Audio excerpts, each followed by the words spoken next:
Hello, welcome to Time Played 3HR. It's me, Yo. Louis. Hey buddy, I'm Lochie. And today we're talking about Mirror's Edge Catalyst, the belated sequel to Mirror's Edge. Yeah, about time. Hey, you've been on me for it's got to be nearly 30 weeks now. Yeah, it was one of the first things I wrote down as to games we should definitely play. So I'm glad to finally be here. Yo, Let's do it. let's do it. I got three. I got three. I got three more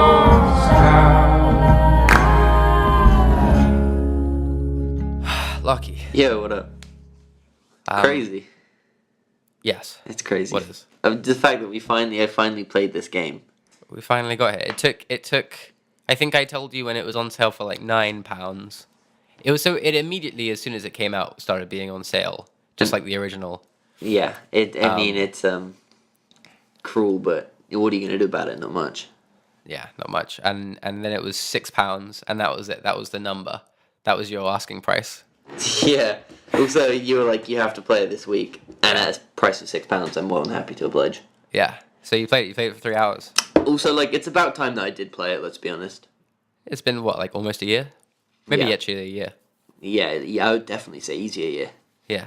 I remember every time I went into Tesco's around release, I would go in, and it was Tesco's, Sainsbury's, sorry, and That's important.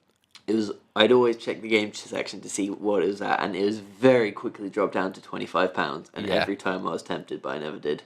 Yeah, I think it basically immediately just dropped to 20, especially on Which- Amazon and stuff. Which is just what we know happens with these games. Yeah, I mean games that don't sell, basically. Yep. But I mean, I think games that don't sell, some of them just hold. I don't know. I don't know mean, if that's true. if it's surely near a tonne, how do you say Automata. it?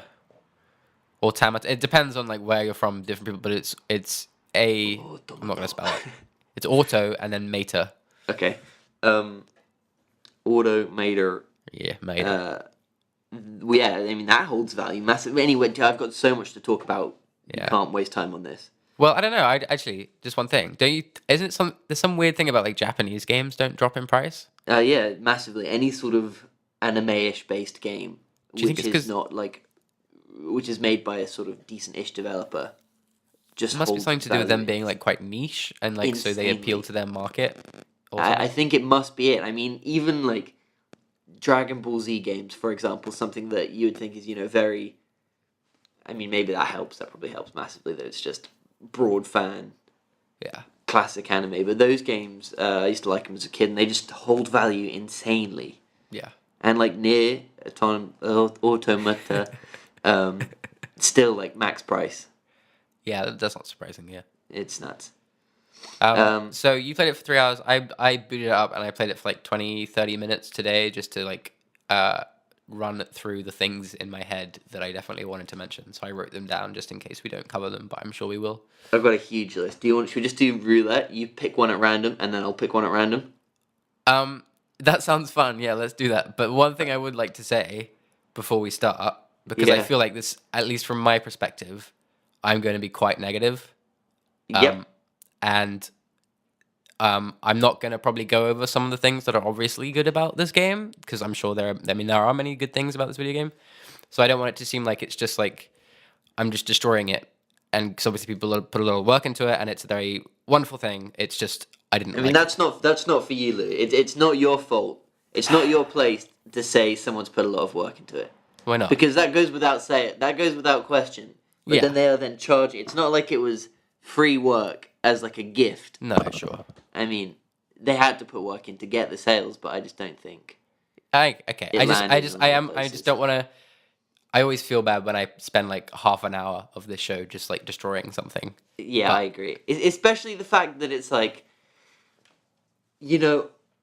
like these games. I like playing these video games, and then when I feel like it just doesn't meet up to what I want, I end up just talking about imagine if in some crazy world this podcast became mildly successful and someone listened to it and we're just mugging off their game. Yeah. I mean, Even though that's even a though I bummer. probably really liked it, and I guess that's just the problem with all reviewers is that they're so like tied into criticism. Uh-huh. Normally, always. Uh-huh. Yeah, So it's a which bit of a isn't fun. challenging one. All right, spin the wheel. Take a pick. Uh, um, that was me spinning the wheel. Yeah, I got it. So the first one I wrote down, because you immediately, well, actually, I want to ask you before we start is how far did you get? I mean, you got So 3 hours, but like, what did you see? basically, we broke into Kruger's building. There was that spy from somewhere else. Okay. He fills up a thing with some information. He then like kills himself to get away, and then we steal it. And then I've just found out what was on it. Yeah, so I have literally no idea about the story, so that meant nothing to me. But like in terms of like mechanically, you saw like the open world for a bit. You played some sort of linear levels as well. Yeah, a little bit. And I mean, it's never too linear. I didn't find, but Uh-huh. I tell you what, I did experience was the mag hook. Okay. So it was that. Okay, so first one I got on my list is um, things that stop you from running. So the big difference between this game, and the first one is that they decided to go open world. So it's like I don't know if you'd call it open world, but it's like lots of like sort of largish like hub areas, and they're sort of connected by sort of tunnels that act as loading areas and that sort of thing. Yeah, that's exactly what it is. And I think we should, before going into this whole open world thing, talk about the fact that I remember you and me having conversations when we were about, I don't know what, like Whenever the 15. first one came out, yeah, Yeah, just saying, I imagine this game in an open world. yeah, it That's is that's all we that's all we said. it is crazy that they like acted on that and it ended up this way. Yeah.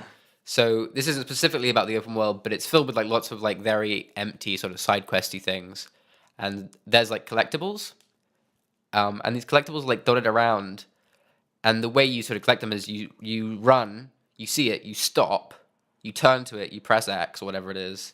Then there's like a 5 to 10 second animation where you like open a box, pull something out, and close the box. The same box. Yeah, over and over again. But like just that one thing, it seems so against the core design conceit of Mirror's Edge. It's just about moving and going forwards and It just like always progressing. And this specific mechanic, for some, just because they feel like they need to have collectibles because it's a game, stops you from running and makes you do this boring repetitive animation. this is gonna be such a long episode. Do you think? I'm just telling you now, it's gonna be really long. Buckle. I I think don't you're know. gonna We'll have to see. We'll see buckle how it up because goes. I think it'll be long. Because I think this whole game, just the fact that it is open world, creates so many Yeah. problems with the whole flow of the game with movement, which is what the whole first game was about in its like totalness. Um, and I've got like 3 points to go on top of this. I mean, I didn't even think about collectibles stopping you, but yeah, insanely they do. Um, and another one that I just find so weird is it just doesn't feel right. No. Going from place to place, I think I quite like the fact that you revisit places so you get to know areas and you know where you're going without the runner vision. But like knowing you have to get from one building to another, it's just not practical because in all games you're just grow up just going straight. Uh-huh. There's no games pretty much where you can't just go in a straight line. But when it's a building and a different level and all you have is a little marker, super hard to find. Well, I find the problem with the to open world design is that it means that the open world itself is very boring because everything has to be approachable from every angle. Yeah. So like if it was a linear level, they can create specific challenges because they know you only have to go one way over it. Whereas in an open world, they don't know what direction you're going to be coming at an object. Therefore, all objects basically have to be on the same level, which is why I imagine they included this grappling hook. Yeah, because there's and it works in like you said linear levels because you can just work your way down if it's preset. But in these games, when you work down, you got to get back up, and you want to be able to do it quickly. Yeah. And it just doesn't work well at all. And with the fact that there's a grappling hook is just so stupid. Yeah, the grappling hook is really dumb, and it doesn't feel fun to That's play. not what this game is meant to be. It's so strange to like make a mechanic that cuts out the main conceit of the game, which is about like running across Yeah. things. This is just like a thing that zips you from one place to another without doing anything. And to build on your point earlier, when you were saying about how all these things have to, be approachable from every angle to get anywhere that you want to go. One, that just means like the landscapes are boring because there's just boxes and fences and walls everywhere, just identical to give you every option to go every direction. Yep. But also the thing that I found weirdest about this game, and I think it's because of the fact that they had to build an open world, is that the whole thing just seems so. And this leads into other points, but the whole thing seems so just unreal in the fact that, as in physically unreal, the space that you occupy just feels terrible.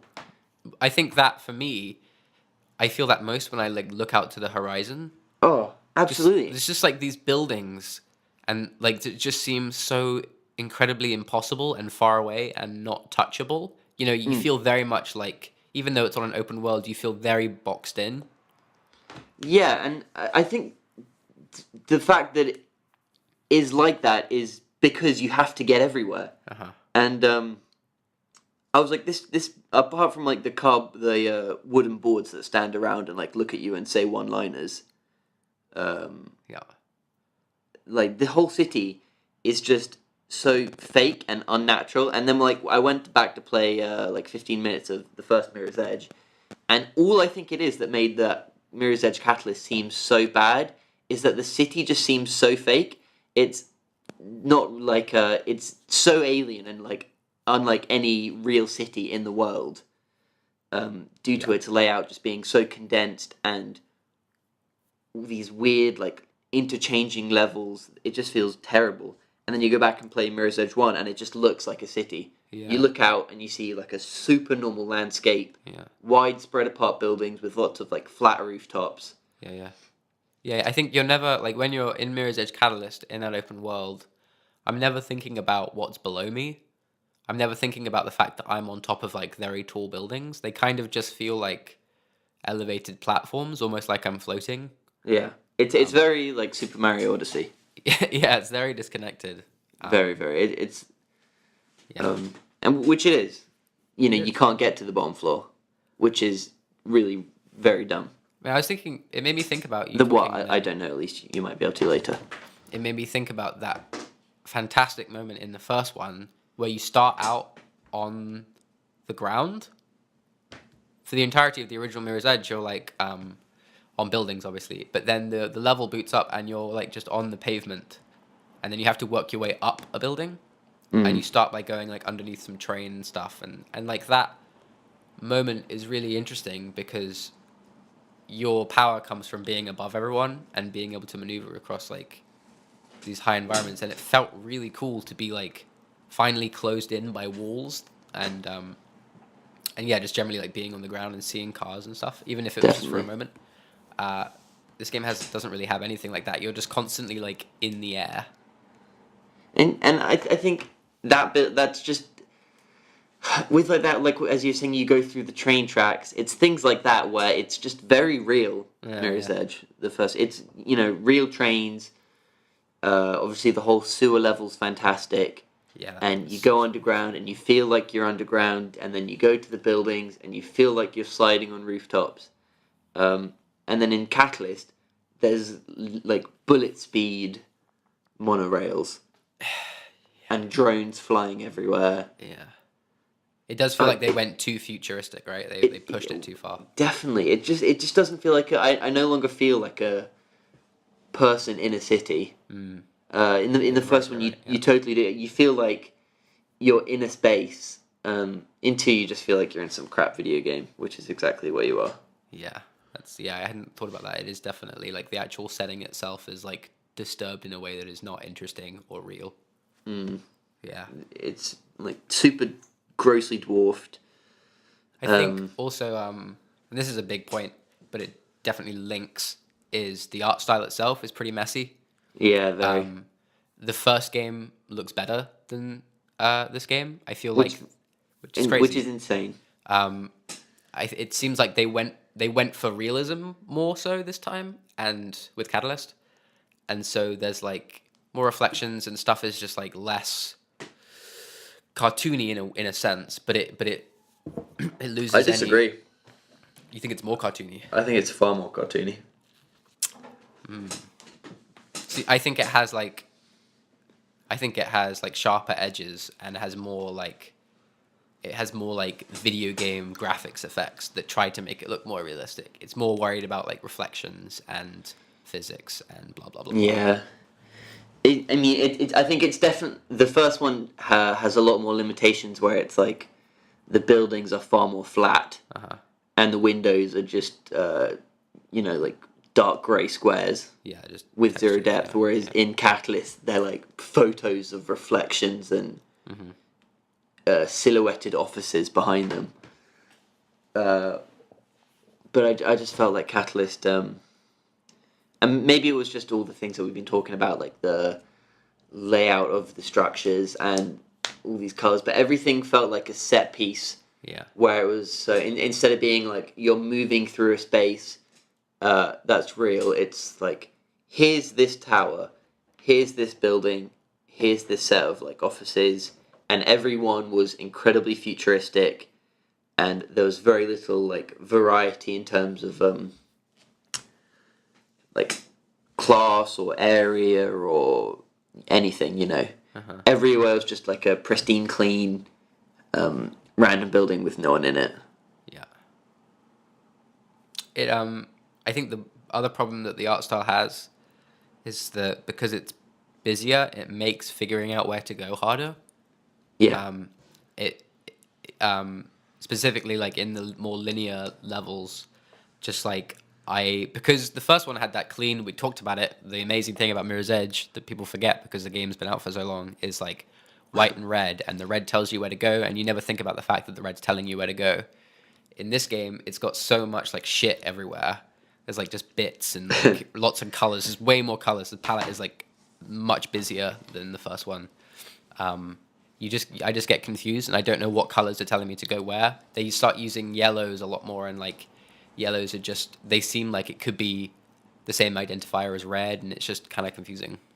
Yeah, and also I found myself getting confused sometimes the way things are just modeled and textured in this game. They still use a lot of white. Yeah. But it'll be just white on white, and the lighting won't be enough to differentiate part of the object, and I literally just won't see it. Yeah. And there'll be like a white barrier in front of a white floor, and I'll just stop moving. I'll be, oh, there's a thing there. Did you I came across this bug, and I remember coming across it when I played it originally, which is like a hilarious bug where I wonder if I can describe this, but I like walked up an incline, right?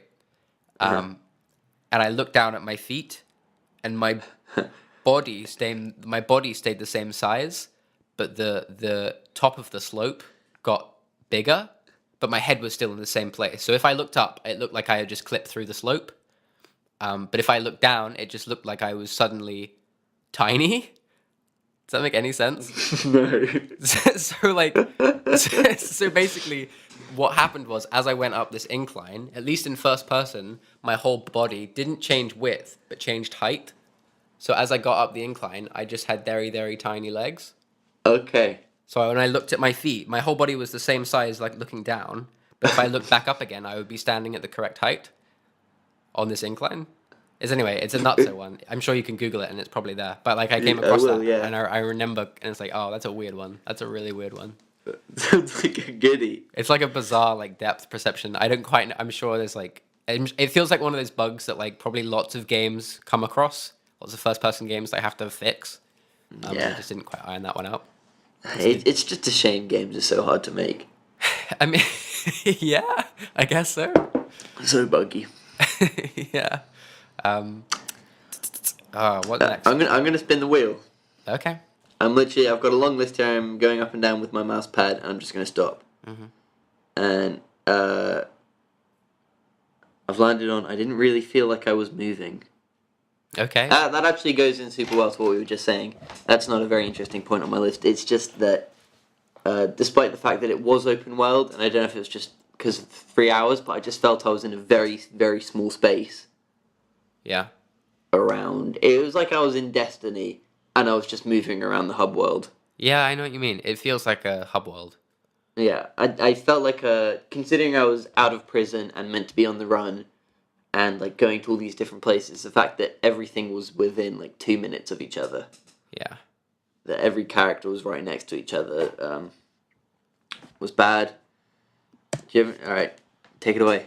It feels like such a um it feels like maybe this is more of like a wrap up point, but it feels so much like the publisher EA just kind of said we want an open world game, you know? They were looking at like trends and then they were like, okay, so Mirror's Edge 1 didn't sell well. How do we make sure that we both give people what they want, which is more Mirror's Edge, but also make sure it reaches a wider audience? And so they went, well, let's force DICE to make an open world game with Poor Mirror's Edge. DICE, man. I mean, Yeah. obviously, I don't know how much of this is true. I'm making this up. Yeah, but I just feel like they've taken some hits with EA. I mean, every developer that like is owned by EA gets like destroyed. It's It really sucks. it's horrendous. Anyway, so yeah, it feels like EA had like a lot of influence on what exactly they wanted this game to be, so that DICE could make a sequel to Mirror's Edge. And the open world thing, even though when we were 15, we wanted that, we were also 15, and don't know how to make games. So it's clear that Mirror's Edge probably doesn't quite fit that mold. No, and we still don't know how to make games. No, we still don't. But I don't think. It playing seems this like game- you could not make this game an open world properly. no way. I was playing it and I was like, what were we thinking? This game just doesn't need to be open world. No, it works so well being a linear mission to mission, fade out, fade in each level game. And I tell you what, I booted up this game and I was like, this feels great to actually be moving around Yeah. in new content in this, in this game universe, despite the fact that it's a whole other setting and reboot. And I mean, well, actually, we can also just take it to the point that I was running around excited to move like I used to, but can't do all the moves that I used to be able to do, which is a biggie. So they added a skill tree because every game has to have a skill tree as well. Thanks. Well, yeah, EA, I mean, guess. it's Mirror's Edge's RPG. Yeah, it's got to be an Come RPG, on. and that, along with the open world, adds to this problem that I think is pretty crucial: is that the open world itself, and I guess every single level, has to accommodate for the lowest level of skill that you've upgraded. So one of the best, I think, moves that you have in the original Mirror's Edge is the knee pull. Quick turn. No, What? pulling your knees up. Oh, yeah. I think Yeah, just got I think that move is this one move that you can give every player that you don't need to complete the entirety of Mirror's Edge, but having it means you can do everything significantly faster. Massively. And you can like really find really interesting routes with being able to, so basically, if people don't know what that is, you press crouch in air, which I think is like L2 or something, Yeah. or R2, and you pull your knees up, which means you can get over high objects when you're in the air. They make this an upgrade. Granted, it's fairly early on, but it's an upgrade. Did you manage to get it in the time you played? Yeah, I just pretty much got all the movement things unlocked before there were some that were gated by missions. So that means that you never have to get that, which means that every level has to, and the entirety of the open world has to be approachable just without that move. Which Means that everything has to be really boring. I mean, that like suggests the fact that obviously I don't know who would buy this game without having played the first one. Because like, why would you buy it? But like that just people could have played this game going for combat traits first, Yeah, which are just essentially useless, and just never having the full movement of this game, yeah. which is exactly what we were saying before, where they just absolutely made movement such a secondary priority in this game. Oh, dude, I just remembered, you don't even get the combat roll. You don't get combat roll, you don't get quick turn, which is the biggest one for me. Yeah. Where you just press R1 and you turn around 180, or if you're on a wall, do like a 90 degrees turn. Yeah, but combat roll though, that's like a real bugger if you don't. That means just like your movement is always stifled constantly if you don't have that. Yeah. Yeah, it's just like a really. It's clearly it. Yeah, it just really feels like maybe I'm just giving Dice the benefit of the doubt, but it just really feels like yeah, it was just like so we need skill trees and an open world, And and then Dice was I'm just like not even scrambling. against the skill trees. I think I'm pretty against the it's skill tree. super fit, but just not with movement. What would you give it to though? What would you dole out All skills the for? like all like the so I mean I didn't really unlock any of it, but like the hacking stuff and the map stuff, I think that could all be quite interesting. Yeah, I think it was all stuff that, from my memory, just felt like it wasn't making any kind of an impact. Okay, right. But it was a I long mean, time yeah, since I I played it. agree. I wouldn't if I could choose. I definitely wouldn't have it. But Yeah, sure. in total, like if it was there and it was just done better, I'd be fine with it. Yeah. Oh yeah, man. Do you want to roll or shall I? Well, I mean, I'll just take it off from that by saying that the whole game just became this weird, like mission based, structured, yeah, RPG sort of thing, where it was no longer because I mean, the Mirror's Edge is just about really fun free running Mm-hmm. through a place, feels amazing, and then in Catalyst, I just felt like the whole thing was just boring missions, and then free running just became the way you move between these really dull missions. Yeah. You know, I mean, like, because the game's meant to just be having fun while moving, Uh-huh. whereas Catalyst became, oh, I've got to do a mission now, and I because the mission was so boring, I, Yep. I wasn't excited to get there, and almost that anticipation of a boring mission made it so that the bit that's supposed to be fun, which is the traveling, Becomes a just slog. wasn't enough. Yeah, yeah. Yeah, did you manage to do any of the more like actual linear levels? Uh, I mean, there were ones in like office spaces. So there are yeah, so there's a handful, I would say, probably like 10 or so, maybe less. Levels that take place sort of outside of the open world, or at least I mean they don't sort of point out that you're going outside the open world, but basically you like will go through a window and then you're inside in a new space that you can't go to again unless you play the level again, sort of thing. Right. And those are like the more linear levels. And I played one that was basically what I did with my 20 minutes when I played it. And I was just reminded, I think I remember playing it the first time being like, well, I guess I could just like play this again, but just jump between these more linear levels, and maybe that would make the game better. I just cut out all the open world stuff. But but the problem is that actually the linear levels themselves are like incredibly strictly linear in a way that the first one is not. At least in my Right. experience, where yeah, so they go from this open world where everything's flat and boring to linear level where everything you're going sort of upwards or you're going downwards, but all the platforming is like I'm just pressing jump, I'm just pressing jump, I'm just running along a wall, I'm just pressing jump. There's never like a choice to be made in the linear levels like you do Mm. have in the first one. Like we talked about Okay. how great that opening level is in the first Mirror's Edge, Oh, prologue, man. and you can it looks very straightforward and small, but it feels huge. And actually, you can approach these objects from a lot of different ways, and each different way is rewarding. You know, Yeah. whereas the linear levels in Mirror's Edge Catalyst are very, very, very straightforward. They're very much, and then you have like the grapple hook, so you're just zipping across, and it's like, well, what is the point of this? You may as well just like put a button that gets me to the finish line. There's just no reason for this. Yeah. I mean, I just don't feel it was at all necessary. And I mean, I think of us like playing that game, and it's the prologue level from Mirror's Edge One, and it's 2 minutes of gameplay essentially, Yeah, but it just feels so open and just so free to do what you want. yeah, it's great. Yeah. Yeah, that's what I played obviously when I you should play that again though and just like look at the world in comparison to Catalyst because like it just looks like a nice place. I think, sorry, I think I watched someone play it like a month or two ago, Mm. and I was like, again, just kind of shocked by how nice it all looked. What's your opinion on like so the story? And I can guess in Uh, Catalyst. I mean, like, it's I mean it's significantly worse than the first one, which is an incredible thing to say. Yeah. Like I don't know how that's possible, but they did it. Like it's just I don't remember any of it. I only remember one or two of the ridiculous. There's one ridiculous but also incredibly obvious plot twist that happens at the end, but I Okay. won't spoil it for you. I might get there Yeah. in like a bit.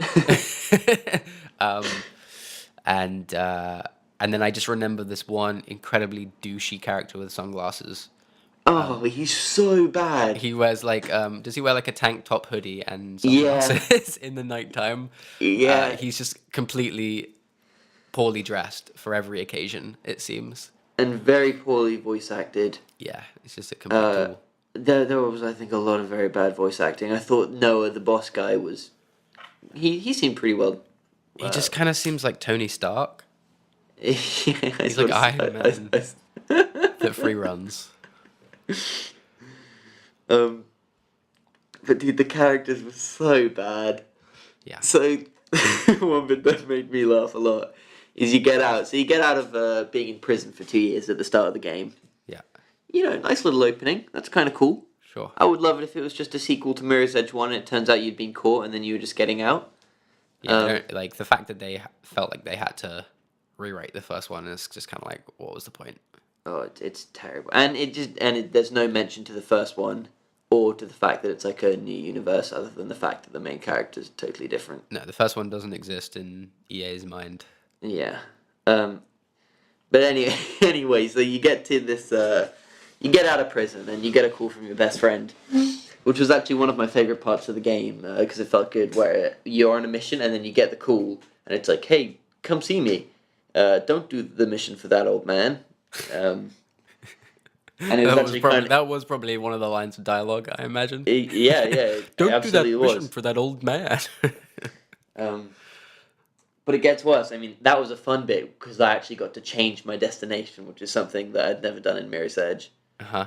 And that felt good, being like, you know what? I'm not going to go that way. I'm going to turn around and run a different way. It's the little things. It absolutely is. But you get to this guy and he's like, nice to see you, Faith. Hey, would you mind if you go around and go to these boxes for me and take out these chips? Yeah.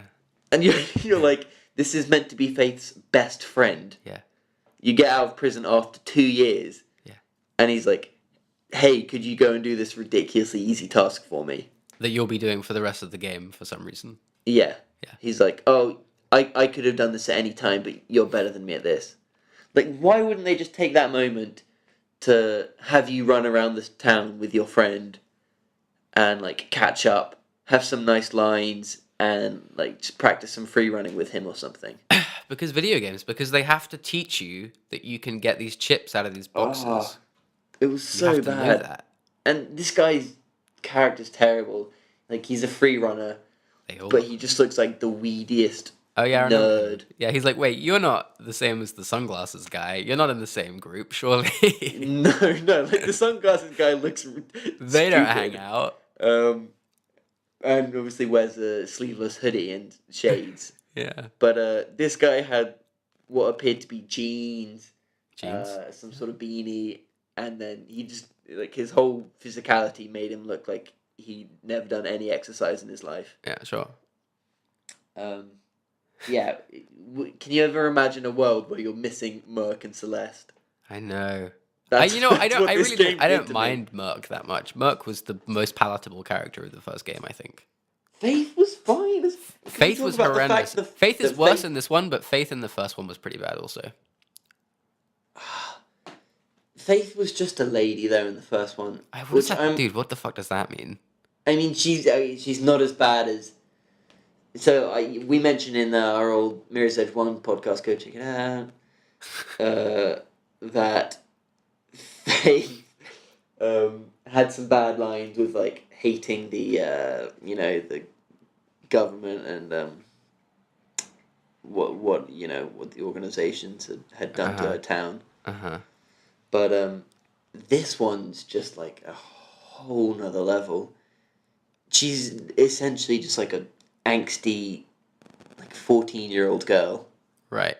Who's, I don't know, what, like 25 4, maybe like our age. I have no idea. She's just very grumpy. She's just an incredibly grumpy person. But she has so many just lame She one-liners does, yeah. and just unnecessary attitude. It's really hard to write grumpy characters without them just coming across as like complete anuses. And she's one of them. It's rubbish. Because Faith in the first one was just like a lady who didn't like the authority in her town, but just mostly like just didn't really give a fuck. Uh-huh. She just was her. She enjoyed running. It was her job. It was her life. And she just sort of got on with it. She had a sister who was like a police officer, and just sort of got on with it. Was happy to coexist, even though she didn't agree with her lifestyle. Mm-hmm. Whereas this one's just like a whole nother level, and that same best friend then gets you to do another mission where he's like, "Hey, they keep shutting us down," and then Faith's like, "I would love to do that to them."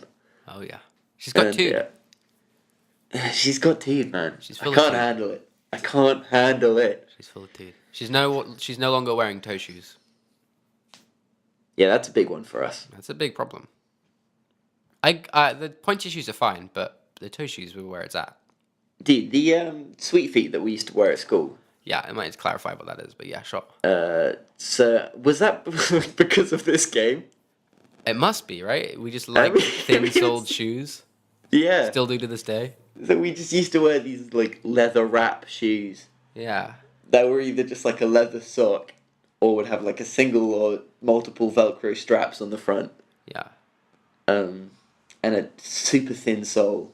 Well, the obsession started, so there was Mirror's Edge, and then our friend Haley had very thin-soled shoes. And they were Pumas. Do you remember these shoes? And I think did I you wear do. them also, or was it just me? And I wore them, and I stretched them out. But I would wear them quite a lot because they were really thin and they were fun to run in. Yeah. And then from there, I was like, right, so I need to get some thin-fold shoes. I definitely got mine after you got yours. And then I think we just both got like the same pair of shoes from Office or something. Yeah, but the Ask the Mrs. brand. Yeah, yeah. They just don't make them anymore as well, which, like, obviously makes sense. But... I mean, I think I went through 3 pairs in a year, and then my mum was like, Louis, you got to get some proper shoes. It was more than a year. It was definitely more. I think that was a couple year phase. Yeah, they were just like soft leather soled shoes. Because they were nice to run around in, but they wouldn't hurt your feet. And we'd be like, "Oh, you guys have to wear these shoes. You can feel every stone under your foot." Oh, which is the best. I still look for that in a shoe. Really? Yeah. If I see a shoe that allows you that pleasure, I do go for it. You go for it. I'm still, and I think you're the same. Just massive advocates of slim shoes. Yes. In general, of course. But obviously, Faith doesn't have her toe shoes with the single split for her toes. I think they're pointy because she's supposed to be like a missile. I think that's how they described her character in this one. Okay, she acts her like a hair missile. like links to that. Huh? Her hair sort of very much ties into that. It's very like cycle helmet. Yeah, sure. All right, let's spin this wheel. So one of the big ones is they fucked up runner vision. Yeah. That's a huge one. Massively. Did you change it though? Sorry? Did you change it? I think I tried multiple versions of it. So you can change in the options how runner vision shows. I can't remember the exact options. Full, classic, or off? So they have this. It's just such a strange thing for them to do because the whole design conceit of the first one, as we've now said 3 times, is you paint everything white, and then you make red objects. That shows where you need to go. Perfect, elegant, beautiful, wonderful. Makes sense. Makes complete sense. Good There's system. no way you could get confused by that. It's so elegant. It makes there's works. No floating pointers in the world telling you where to go. It is possibly iconic, right? And then they make this game, and they still have that, but then they also have literal shadows that run in front of you that you can follow. Oh, it's awful. I turned it off as soon as I could. It's like, what is what is that for? You have this whole thing, and then you like put this like, oh, it's crazy. And then, but the thing I find most frustrating about it is they have that, they have the red objects, and then sometimes they'll put like foot smudge marks on No, walls. Louis, it's not sometimes, it's all the time. Literally every surface. Every climbable surface, they'll have like some foot smudges, so you know you can climb it. And it's like, well, yeah, this is Mirror's Edge. Yeah, there's a flat wall Yeah, along the side over a gap.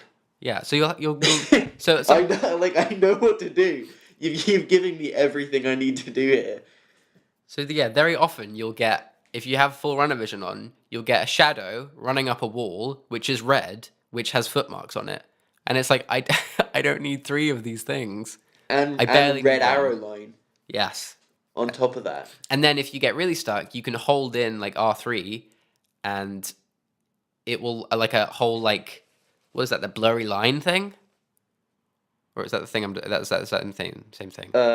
Is that not constant? I turned off to full runner vision to classic, Yeah. which is essentially just what old runner vision used to be.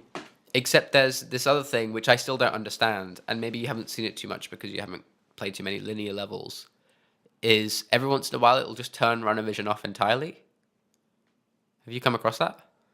There were times when the thing that I was expecting to be runner visioned wasn't runner visioned, but I'm not sure if I ever experienced it quite like that. No, so like when you're in the linear levels, the a little box will come up on the left, and I think it's when it's like when the game wants you to find the way of getting up somewhere. It says Okay. runner vision's turned off or disconnected or something, and it's like, Ooh, hang on. what, why? And then you're like, okay, I guess I'll just keep playing, and then like 5 minutes later, it's like, Come on. runner vision is back on, and it's like, okay, it's very strange, That is strange. it's very weird. I hate it. I Makes me don't really see that. I angry. don't see the point of that. Yeah, this the whole. It's just like why. Yeah, and I imagine it's something to do with the fact that they filled the environment with lots of objects, and it's just harder to figure out where you're going. I don't know, Yeah. and probably EA Maybe. being like, we need to make this game more accessible. Be my guess. Yeah, I mean, they just shouldn't have touched. They shouldn't have made a sequel. No, but it also, it's really hard to say that because we would still be asking for a sequel if they hadn't. Oh, yeah, yeah, it's true. Yeah. I mean, I guess I would love to see like the inner workings of DICE. I mean, I don't understand. They must be like a massive company at this point because they Yeah. have Mirror's Edge, which I guess they'll never make another one of those now. They have Star Wars now. They have Battlefront. Battlefield. Even. What's the other thing they make? Do they make something else? No, I guess not. DICE games. They make just no. different Battlefield games, I guess. Midtown Madness 2003. Pinball That's a Fantasies. Yeah. Mirror's Edge, Battlefield, and Battlefront. It's weird. It's weird that Mirror's Edge doesn't look that great because their other games look insanely good. Like, say what you want about DICE games. Yeah, I was thinking that. I was thinking that, like, the Battlefront games, I think, are the nicest games visually that have come out in the last couple of years. Yeah, Battlefield and Battlefront are like I mean, they made the Frostbite engine, which is now the engine that every EA developer is forced to use. Okay. And it's apparently notoriously hard to use to make anything other than like a first-person shooter, which is why Really? Mass Effect didn't go very well. Okay. Blah blah blah. But so they just make gorgeous games. This engine is like insane, but then for some reason Mirror's Edge just looks kind of naff. It just doesn't. Nothing quite sort of connects in a visually appealing way. It just really has very little to it. I don't know if it's just because of the flat nature of the game and of the towns, but like there's no interesting lighting, and I think they almost take the color palette thing and the stylistic choices to an extreme where it doesn't do it any favors to show what that like engine can do, and Yeah. I don't know. One thing, I'm gonna sprinkle a little bit of sugar on this episode. Okay. And talk about one thing that I actually thought was way better than one. Oh, that's nice. Yeah, tell me. Which is that I actually really had a good time in the combat in this game. Oh, really? Yeah, I don't know if it was just like a thing that most people didn't find, but I thought it was really insanely better than the first one. Huh. Like, I didn't think the enemies were good. I thought they were worse and just like weird, over stylized. Every policeman's just a massive dick. Yeah. Um, Yeah, they're like the police equivalent of wearing sunglasses and a tank top with a hoodie, basically. yeah, and they're terrible. But I thought like the attacks were fun. I thought it was really fun how you could like kick them into each other or kick them backwards, or because I mean the first one was kind of good how you could like slide or jump off a wall, but the fact that you could also like do combat that moves through them, I thought was very fun. Sure. The fact that you can make them collide was very fun. I thought the physics of them were way better until they fell off, until they were dead and they ragdoll. But until that, they was pretty good. Yeah. Yeah, I just enjoyed it, man. I think I found it more fiddly than the first one. I didn't really do much of the combat, so I probably shouldn't really talk about it because I don't really remember it very well. Yeah, I definitely found it more fiddly though. I do like how they tried to get it more about moving forwards and less, because in the first one you sort of stop and then you do an animation and then you have to build up speed again. Yeah. Whereas in the sequel they were like, okay, so let's make it so you push through them and you move past them. And the other thing I really like, and it's sort of dumb, it doesn't make any sense obviously, but I like how when you're running you don't take damage. You don't take bullet damage. Yeah, I like it. I liked it as a concept. I didn't like the way they described it. I found it where they were confusing. like, Yeah. if you build up this meter, you dodge bullets. Yeah. Yeah. Like yeah. I'll just accept that it's a game and Yeah. take a few shots and run on rather than being told that I'm literally dodging bullets. Yeah, I guess that terminology is kind of unnecessary. But and I mean, and like in the first one, I thought the worst thing was taking weapons off those policemen. Yeah, sure. It was very hard, very awkward, and left you with a gun, which this game doesn't do. Yeah, they removed the shooter element, which is a good thing. Yeah, definitely. So I thought combat was improved quite a lot in this game. However, it's not what this game should be about, and isn't about. Yeah. Other things, obviously a big one that we should mention is that when you fall off a building, there's no splat sound. Is there not? That's a pretty big one for me. Yeah, no, there's none. I fell off my building that I was playing on today a couple times, and I still found the her breathing pretty effective. Her like intense, like I'm going to die breathing pretty hard. Yeah. And stressful, but I don't remember the splat sound. I'll be honest, I don't remember Really? the splat sound. It's iconic. It's so iconic. Maybe it's just because I think it was I've played a lot more recently, like in a horribly poor attempt at speedrunning that game.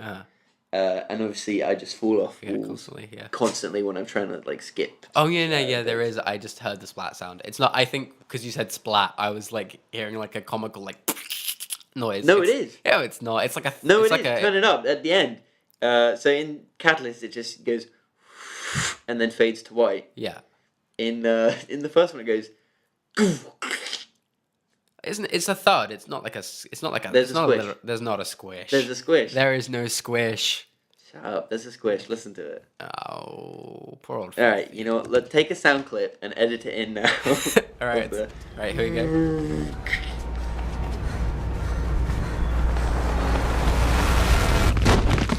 Okay, great. Okay. I either proved or disproved that there was a squish. Okay, I love it. So that was a big one for me. And another thing to mention, which I felt a bit weird about, was the fact that Faith moved like butter in this game. It was just so smooth, but way too smooth. Yeah, I guess she probably picks up speed quite a lot faster. She does hugely, which makes it feel buttery, way faster. And she kind of feels like she's on rails. Yeah, using up some of these things. She doesn't have that like foot weight that she does in the first one. Yeah, there's a lot of good physicality in one. Yeah, they do a great job. And I mean, as cruel as we've been, the thing, if there is a DICE developer listening, the thing to remember is that the first one we loved to death. That was a big deal. So much. Thank you. Yeah. Thank you. And still do. Yeah, it's a fantastic game. The first half. Really, I'm so sorry it didn't do better than Yeah. it did, because it really should have. Yeah, it's a real shame. Is there anything else? Do you have anything else? Um, One thing I I will think say about the open that's world that we didn't touch, and it's probably not something you've yet experienced, is the sort of the open world is kind of made up of large hub areas with these sort of tunnels that you go through that sort of try to make you think that it's not loading the next area, but it is, sort of thing. Mhm. The obvious problem with that is you start running back and forth through these tunnels quite a lot, Mm, and it gets very, very boring having to go back and forth through the same tunnel doing exactly the same thing. I bet. Especially some of them are like bizarrely, like weirdly strict. I think there's one. Yeah, it just they just become very apparent very quickly, and that I remember drove me a little bit nuts. Yeah, I'm not looking forward to getting to that if I ever get there. Yeah, yeah. I mean, I think you can like, well, if you can fast travel in this game, and it's like what that is a weird thing to be able to do in this game.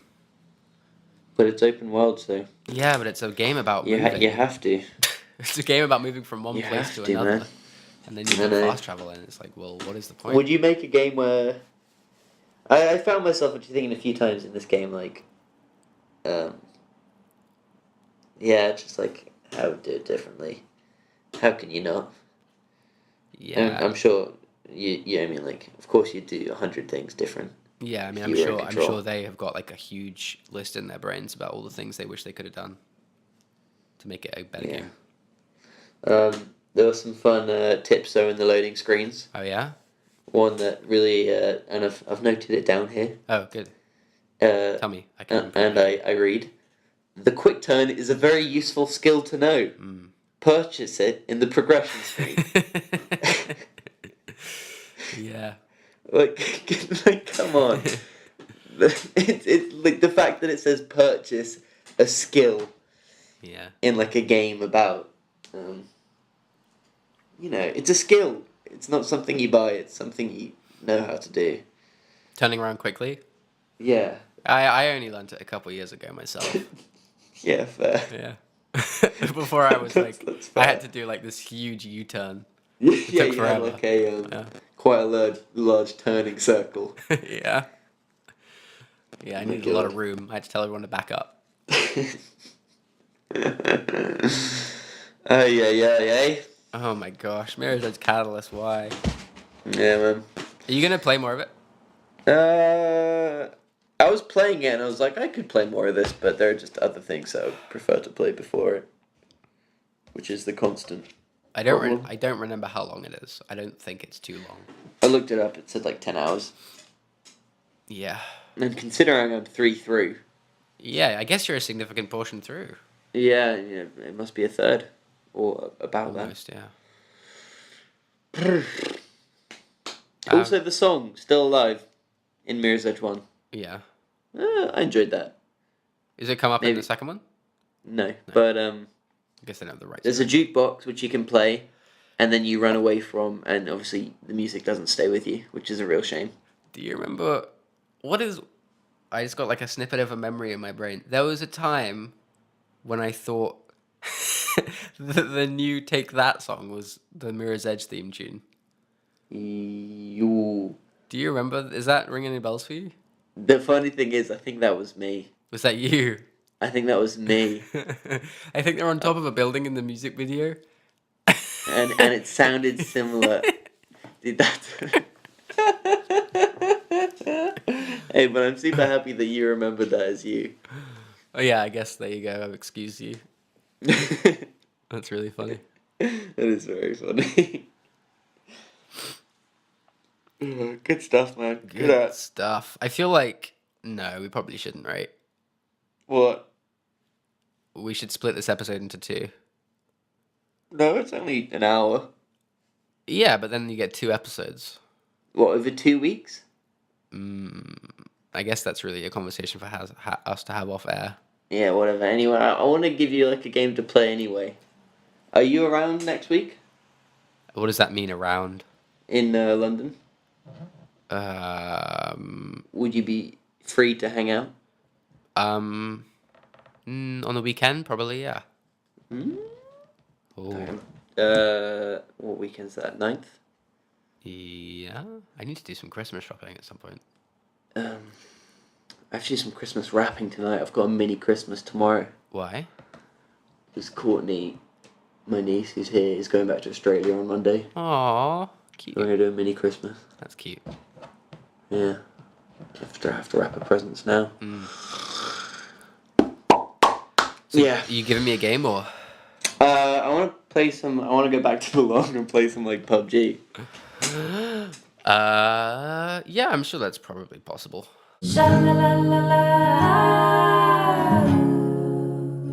Actually, no.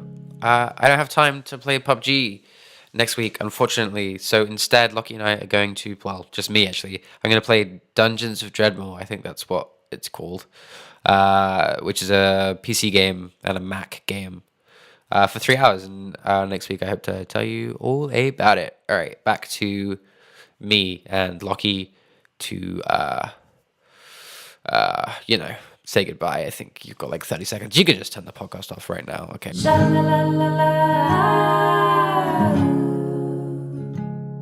Yeah, good stuff, man. It's good to finally get this game. Yeah, I'm glad we got it out of the way and played and talked about. God bless Mirror's Edge 1. Yeah, preach. All right. Here's the MH one. Dice. We love you. Right. 2008? Yeah, something like that. All right. I imagine he's like tapping his chest. Listen. Yeah. All right. Later. Toodles.